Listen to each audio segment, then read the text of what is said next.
Time for the mix. Sometimes when you go to people's houses, you kind of wonder what's in the food. Like you might find a hair or something. Oh, wow. Really? What if you could look in to find out exactly what kind of things are inside the food? There's a new device. Take a look at this. It's a limited edition utensil from Object Solutions. The bowl of the spoon has a magnifying glass. So you can actually look in to detect unwanted materials in your meal, like the hair or whatever. It's built in with that magnifying glass. Is this what we want, really? Do you really want to know what Grandma put in that when her eyesight is going? Sometimes you just want to go with it. You just want to roll with it. It's better not to know. But if you do want to know, you've got the magnifying glass spoon. Oh. Our thoughts exactly. One other here, we see some unique marriage proposals. This is what a farmer decided to do. He decided to write the proposal on the sheep. You see that?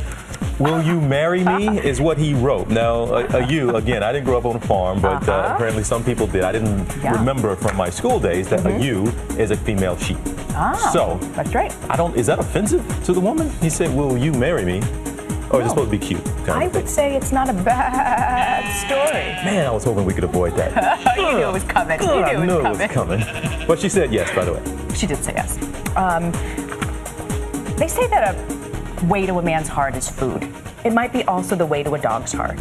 There was a dog in Ecuador, take a look at this, who was with this group of folks who were training for this, it's a show, it's a Adventure Racing World Championship. These group of Swedish guys came together.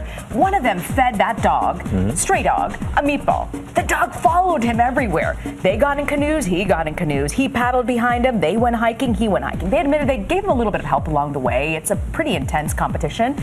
And in the end, the guy who fed the dog a meatball ended up adopting him. Okay, that's cool. I mean, he followed them through the whole entire trek. 6-day race. That's what happens when you feed a stray animal. It might stick around. It might stick around. This one was committed, apparently. That's why we try not to feed you, but you keep coming back every night. You keep giving food.